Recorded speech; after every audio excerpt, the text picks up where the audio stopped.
Good morning students, I am Manisha Kumari और आज हम पढ़ेंगे Boolean algebra unit 4। Boolean algebra means Boolean बीजगणित। पहले तो हमें समझना होगा कि बूलियन अलजेब्रा का क्या मतलब होता है। तो जैसे हम स्कूल में बहुत 5th-6th क्लास में अलजेब्रा पढ़ते थे ना, तो यहाँ पर भी वैसे उसी टाइप की अलजेब्रा है। कुछ थ्योरम्स हैं, कुछ लॉज हैं, तो उनको हम यहाँ पर पढ़ेंगे। और यहाँ पर एक थोड़ा सा डिफरेंस है, यहाँ पर है ये चीज़ बूलियन अलजेब्रा। बूलियन नंबर्स कौन से होते हैं? That is 0 and 1। मैंने लास्ट लेक्चर में पढ़ाया था ना कि जो हमारे लॉजिक गेट्स होते हैं उनका जो आउटपुट होता है या तो वो 0 एक्सेप्ट करता है या फिर 1। 0 मीन्स लो और 1 मीन्स हाई। तो ये 0 और 1 का जो नंबर होता है इसको हम बोलते हैं बूलियन नंबर्स। तो यहाँ पर इनकी अलजेब्रा हम यहाँ पर पढ़ेंगे। तो दैट्स वाई इस टॉपिक का नाम है दैट इज़ बूलियन अलजेब्रा और बूलिय बीजगणित। तो इसके अंदर जो है हम कुछ रूल्स पढ़ेंगे, तो वो मैं यहाँ पर डिस्कस करेंगे। और ये रूल्स क्यों बनाए गए हैं, रूल्स और लॉज, इनके बेसिस पे हम क्या करते हैं, जो हमारे कॉम्प्लिकेटेड लॉजिक सर्किट होते हैं उनके आउटपुट को हम बहुत इजीली सॉल्व कर पाते हैं। ठीक है, तो इसलिए हम ये बूलियन अलजेब्रा पढ़ते हैं। तो इसमें जो है फर्स्ट लॉ क्या कहता है, दैट इज़ फॉर और गेट रूल। तो इसके देखो 4 लॉज हैं। तो और किसके लिए होता है और gate? This is it show additive property. तो यहाँ पर ये जो इसके लॉज होंगे वो सारे क्या होंगे? ऐड से रिलेटेड होंगे। तो फर्स्ट लॉ क्या कहता है कि a + 0 इज़ a, यानी कि हम किसी भी इनपुट में अगर हम 0 ऐड करते हैं तो हमें वही इनपुट मिलेगा। ठीक है, तो सपोज़ अगर हम 0 में 0 ऐड करेंगे तो ऑब्वियसली वो तो 0 ही मिलेगा। लेकिन अगर हम 1 में ऐड करते हैं यानी कि 1 + 0 इज़ 1।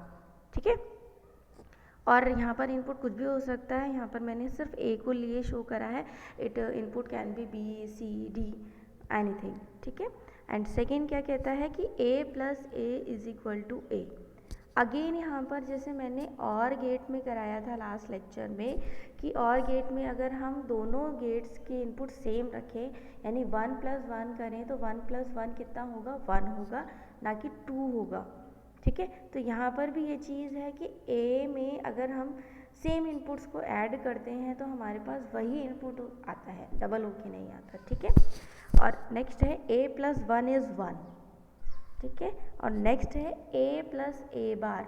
a बार क्या होता है? किसी भी इनपुट का कॉम्प्लीमेंट करना। अगर मान लो तुम्हारे पास a की वैल्यू 0 है तो a कॉम्प्लीमेंट कितना हो जाएगा? 1।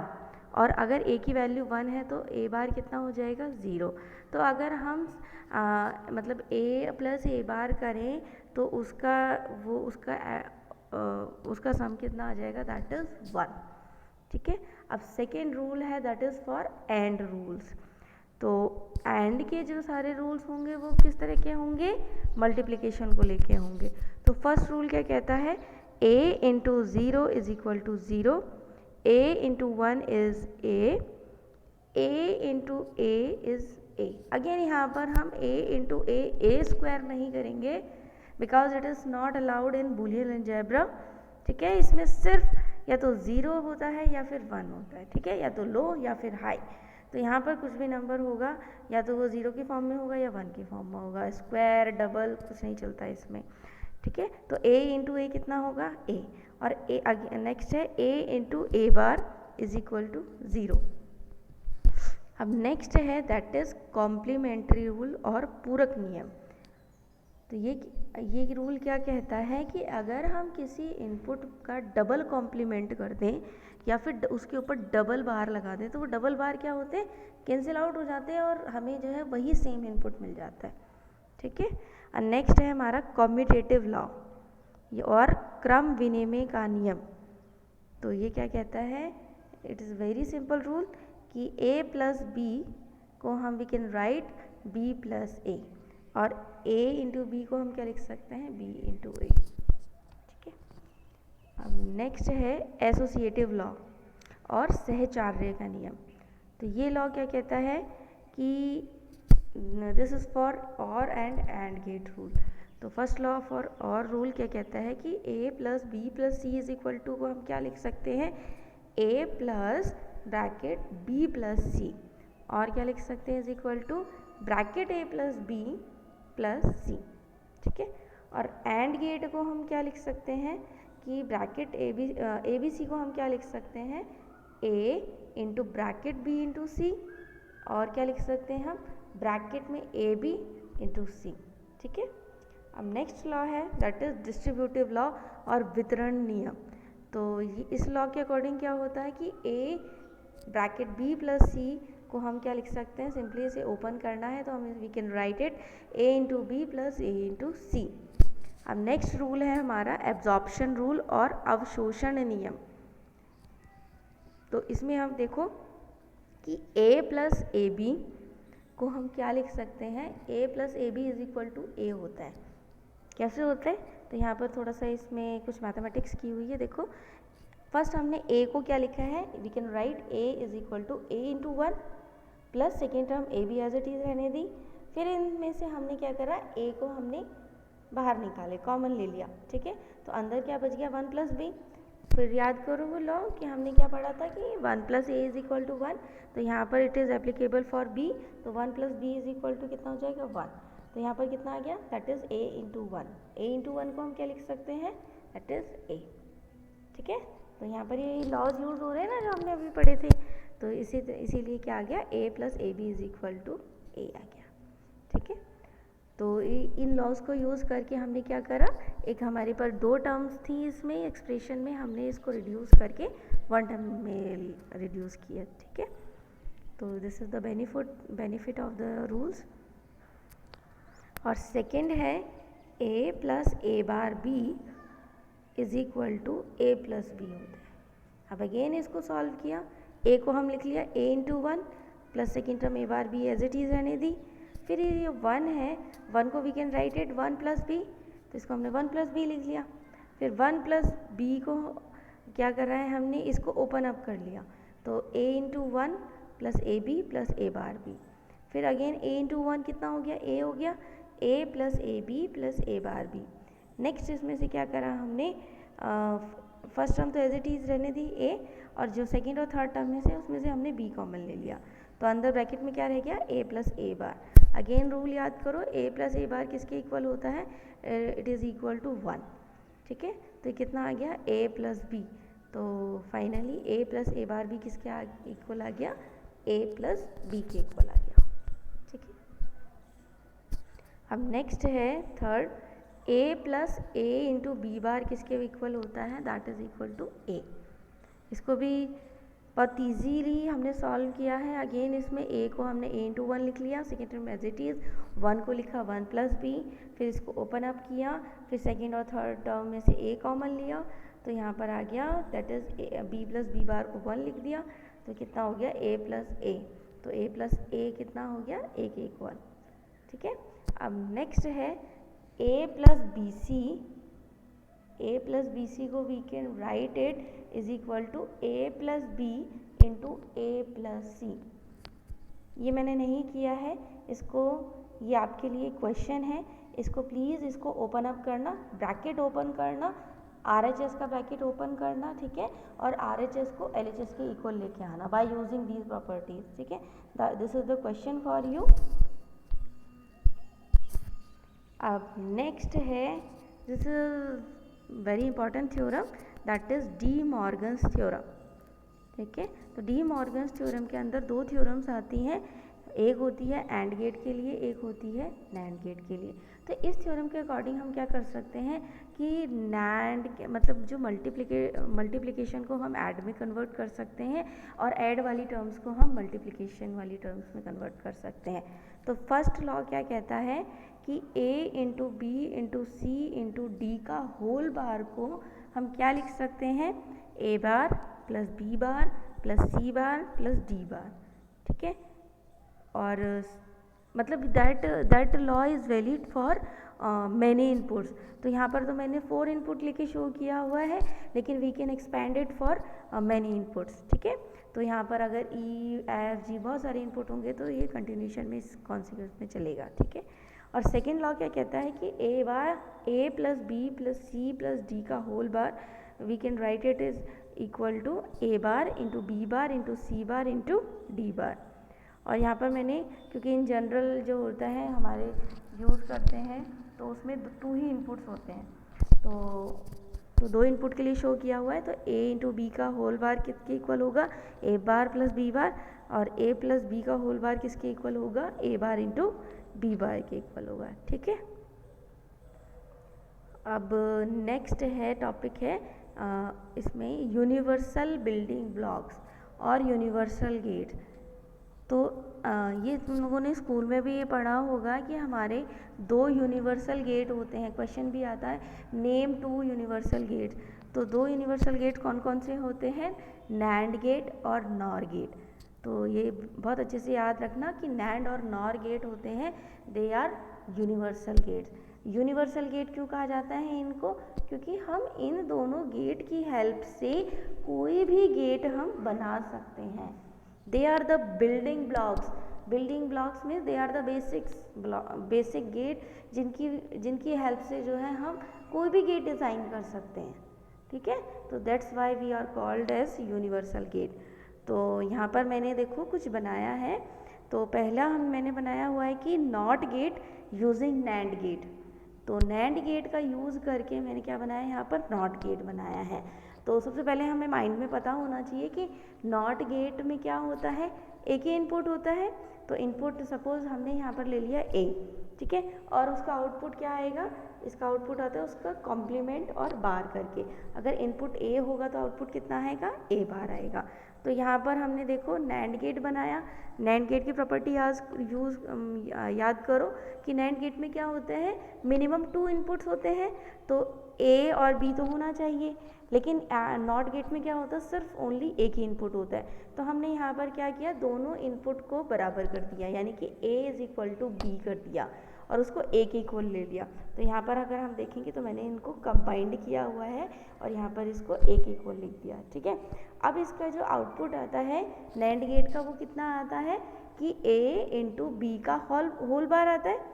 तो यहाँ पर b की जगह a है तो कितना आ जाएगा आउटपुट, a इंटू ए का बार। तो a इंटू ए कितना होता है, it is equal to a। तो कितना आ गया, आउटपुट आ गया a बार आ गया। तो बन गया ये नॉट गेट। इनपुट क्या है हमारा a और आउटपुट में हमें फाइनली क्या मिला, a बार। और हमने देखो इस एक्सप्रेशन को सॉल्व कैसे किया, बाय यूजिंग दीज लॉज और थ्योरम्स। हमने जो अभी पढ़ी थी, लॉज और थ्योरम्स पढ़ी थी, उनकी हेल्प से हमने इस एक्सप्रेशन को सॉल्व किया। तो ये थ्योरम्स इसीलिए हैं ताकि हम कोई भी कॉम्प्लिकेटेड नेटवर्क होगा, सर्किट होगा या एक्सप्रेशन होगी, उसको हम इजीली सॉल्व कर सकें। ठीक है। अब सेकेंड बी में मैंने बनाया है और gate using NAND gate. OR gate बनाया है नैंड गेट का यूज़ करके। तो अगेन उसमें याद करो कि और गेट में भी मिनिमम कितने होते हैं, 2 इनपुट होते हैं। तो ए और बी अगर इनपुट है तो आउटपुट हमें क्या मिलना चाहिए, ए प्लस बी मिलना चाहिए। तो यहाँ पर देखो क्या करा है, सबसे पहले एक नैंड गेट बनाया है जिसका कि दोनों इनपुट को शॉर्ट करके इसका एक इनपुट ए किया हुआ है। अगेन नीचे भी जो है एक नैंड गेट बनाया है, इनके दोनों इनपुट शॉर्ट करके बी। तो हमारे पास 2 इनपुट हो गए ए और बी। अब देखो फर्स्ट वाले नैंड गेट का जो आउटपुट है वो क्या आएगा, ए बार आएगा। अभी हम पढ़ चुके हैं कि जो है NAND gate using NOT gate, कि हमारे पास जो इनपुट होता है अगर हम नैंड गेट यूज़ करें एज ए नॉट गेट तो उसका आउटपुट हमें इन्वर्ट होके मिलेगा। अगेन जो है नेक्स्ट नीचे वाले का जो आउटपुट है वो बी बार मिलेगा। अब इसको हमने जो है एक थर्ड नैंड गेट लिया है, उसकी इनपुट बना दिया।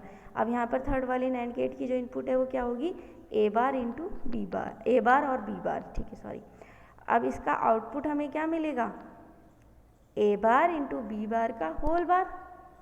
अब हम इसको क्या कर सकते हैं, अब तो ये यहाँ रह गया, अब तो यहाँ पर इसका आउटपुट और गेट के इक्वल नहीं आया, तो हम इसको क्या करेंगे, बाय यूजिंग थ्योरम्स और लॉज हम इसको और सॉल्व करेंगे। तो हम यहाँ पर कौन सी थ्योरम अप्लाई करेंगे, डी मॉर्गन्स थ्योरम। तो डी मॉर्गन्स थ्योरम कौन सी वाली अप्लाई करेंगे, इनटू वाली। हमने पढ़ा था कि ए इंटू बी का होल बार किसके इक्वल होता है, ए बार प्लस बी बार। तो यहाँ पर देखो इसको सॉल्व करो तो कितना आ जाएगा, A double bar plus B double bar. तो ये एक और लॉ पढ़ा था कि अगर किसी इनपुट पे डबल कॉम्प्लीमेंट होता है तो वो सेम उसी इनपुट के इक्वल आता है, तो A double bar is equal to A हो जाएगा and B double bar is equal to B हो जाएगा। तो कितना आ गया output is A plus B. तो आ गया और गेट का आउटपुट। तो यहाँ पर भी हमने थ्योरम्स यूज़ करी, उनको यूज़ करके हमने जो है इसका आउटपुट इजीली जो है मैंने रिड्यूस कर लिया। ठीक है, अब नेक्स्ट बनाया है मैंने एंड गेट बनाया है यूजिंग नैंड गेट। तो ये तो बहुत आसान है, नैंड गेट का यूज़ करके एंड गेट बनाना है। तो क्या करें, बस ये तो इसका इन्वर्ट होगी तो आता इनपुट। देखो यहाँ पर मैंने लिया है एक नैंड गेट लिया है, इसके दो इनपुट लिए हैं ए और बी। इसका आउटपुट क्या आ गया, ए इंटू बी का होल बार। अगेन यहाँ पर एक नैंड गेट, एक अगर हम एक और नैंड गेट लगा दिया, नैंड गेट लगाने से क्या हो गया, इसके आउटपुट पे एक और बार चढ़ गया, तो इसके डबल बार से क्या हो गया, वही इनपुट आ गया, आउटपुट आ गया। तो y इज इक्वल टू कितना आ गया, ए बी। ठीक है, अब नेक्स्ट है नॉर गेट। अब हमने यहाँ पर जो है कुछ गेट डिज़ाइन किए हैं, NOT gate, OR gate, AND gate using NOR gate. अभी तो हमने ये 3 गेट्स बनाए थे यूजिंग नैंड गेट का यूज़ करके। अपन और भी गेट बना सकते हैं। प्लीज़ स्टूडेंट्स इन गेट्स को ट्राई करना। हमारे और भी गेट रह गए, जैसे कि कौन सा रह गया, हमारा एक्सॉर गेट रह गया। उसको ये आपके लिए होमवर्क है कि आप इसको यूजिंग नैंड गेट कोशिश करना बनाने की। ठीक है, अगर कुछ भी क्वेरी हो तो प्लीज़ क्लासरूम पे कमेंट कर देना, मैं उसको नेक्स्ट क्लास में उसको सॉर्ट आउट कर दूँगी। ठीक है, कोई भी प्रॉब्लम, लेकिन प्लीज़ इसको ट्राई ज़रूर करना। अब यहाँ पर देखो हम नॉट गेट बनाएंगे यूजिंग नॉर गेट। तो सिंपली सेम प्रोसीजर, कुछ नहीं है, ए और बी को हमने जो है कंबाइंड कर दिया। तो यहाँ पर जो इसका आउटपुट आएगा, प्लस में आता है ना, ए प्लस बी होता है, तो यहाँ पर तो बी ए के इक्वल है, तो कितना आ जाएगा इसका output, A plus A bar, A plus ए का होल बार। तो ए प्लस ए किसके बराबर होता है, ए के इक्वल, तो आउटपुट आ गया ए बार। अब यहाँ पर देखो नॉर गेट बनाया, और गेट बनाया है यूजिंग नॉर गेट। तो ये भी इसको डबल नॉर गेट लगा दिए, तो आउटपुट जो है डबल कॉम्प्लीमेंट होके सेम हमें ए प्लस बी आउटपुट मिला है। अब हमने यहाँ पर एंड गेट बनाया यूजिंग नॉर गेट। तो ये भी सेम प्रोसीजर, मैं इसमें ज़्यादा डिस्कस नहीं करूँगी क्योंकि अभी नैंड गेट में हम बहुत अच्छे से डिस्कस कर चुके हैं। तो ये भी बहुत इजीली हम we can make AND gate. ठीक है, अब ये तो टॉपिक यहाँ पर ख़त्म होता है। अब यहाँ पर हम कुछ क्वेश्चंस देख लेते हैं कि किस तरह के एग्ज़ाम में क्वेश्चंस आते हैं। तो बहुत इजी क्वेश्चन है, आई होप कि तुम सभी स्टूडेंट जो है बहुत इजीली इन क्वेश्चन को सॉल्व कर पाओगे। बिल्कुल सिंपल मैथमेटिक्स है 5th और 6th क्लास की। ठीक है, इसमें कोई हार्ड एंड फास्ट रूल नहीं है, तो प्लीज़ स्टूडेंट्स इसको ट्राई करना घर पे। तो इसमें फर्स्ट क्वेश्चन है, देखो इसमें दे रखा है कि bracket A bar plus B bar into C bar plus A B का होल बार को हमें प्रूव करना है, किसके इक्वल प्रूव करना है, ए बार प्लस बी बार। ठीक है, इस तरह क्वेश्चन हमने स्कूल्स में किए हैं। तो हम सबसे पहले क्या करेंगे, लेफ्ट हैंड साइड लेंगे, उसको ब्रेक करेंगे। तो उसको ओपन अप करा, सबसे पहले काम क्या करते हैं, ब्रैकेट ओपन करते हैं, स्कूल में भी ऐसे ही करते थे। तो ब्रैकेट ओपन किया तो कितना आ गया, A bar into C bar plus B bar into C bar plus A B का होल बार। अब ये जो ए बी का होल बार है, इसको हम, क्योंकि ऐसे तो हम इसको यूज़ में नहीं ले सकते, तो हम इसको क्या करेंगे, ब्रेक करेंगे। कौन सी थ्योरम यूज़ करके, डी मॉर्गन्स थ्योरम यूज़ करके। तो ये कितना हो जाएगा, ए बार प्लस बी बार लिख सकते हैं। तो यहाँ पर देखो जो हमारी फर्स्ट टर्म है और थर्ड टर्म है, इनको यूज़ में लेके हमने इसमें क्या करा, ए बार कॉमन ले लिया, तो अंदर क्या बच गया ब्रैकेट में 1 प्लस सी बार, और सेकेंड और फोर्थ टर्म में से क्या हो गया, बी बार कॉमन ले लिया, तो क्या हो गया, सी बार प्लस 1 बच गया। तो 1 प्लस सी बार किसके इक्वल आ गया, 1 के इक्वल। तो यहाँ पर हो गया expression A bar into 1 plus B bar into 1, तो ये किसके बराबर आ गया, ए बार प्लस बी बार आ गया राइट हैंड साइड के इक्वल। Very easy question. तो इसी तरह के क्वेश्चन एग्जाम में आ सकते हैं। अब सेकेंड क्वेश्चन है, वो प्रूव करना है हमें। ये है ए सी का whole bar plus B bracket, और फिर नेक्स्ट टर्म है into A bar plus C bar का होल बार। ये हमें प्रूव करना है बी ए सी के इक्वल। तो अगेन हम लेफ्ट हैंड साइड को क्या करेंगे, इसका ब्रैकेट को ओपन अप करेंगे, कर लिया हमने। सबसे पहले तो देखो ये जो सेकेंड वाली टर्म है इसको हम और ज़्यादा मतलब ओपन अप, ऐसे तो ओपन अप कर नहीं सकते, पहले इसको हम जो है यूजिंग डिमॉर्गन्स थ्योरम इसको ब्रेक करते हैं। तो यहाँ पर इसको ब्रेक किया तो क्या हो जाएगा, कौन सी डिमॉर्गन्स थ्योरम लगाई है हमने, ए प्लस सी का होल बार को हम क्या लिख सकते हैं, ए बार इंटू सी बार। तो ये डबल कॉम्प्लीमेंट लग गया इसमें, ये हट गया। तो अब देखो थर्ड टर्म क्या हो गई, ए सी का whole bar plus B into A into C हो गया। ठीक है, अब इसको हम क्या कर सकते हैं, ओपन अप कर सकते हैं। तो क्या हो गया, फर्स्ट टर्म क्या हो गई, ए सी का बार इंटू ए सी प्लस सेकेंड टर्म क्या हो गई, बी ए सी। तो ए सी का बार इंटू ए सी क्या हो जाएगा, ज़ीरो, क्योंकि हमने थ्योरम पढ़ी थी कि ए इंटू ए बार क्या होता है, ज़ीरो होता है। तो ये ज़ीरो हो गया, सेकेंड टर्म बी ए सी आ गया राइट हैंड साइड के इक्वल। अब एक और क्वेश्चन है, लास्ट क्वेश्चन, कि जैसे कि मान लो कुछ तुम्हें कोई कॉम्प्लिकेटेड सा जो है सर्किट दे दिया यूजिंग गेट्स।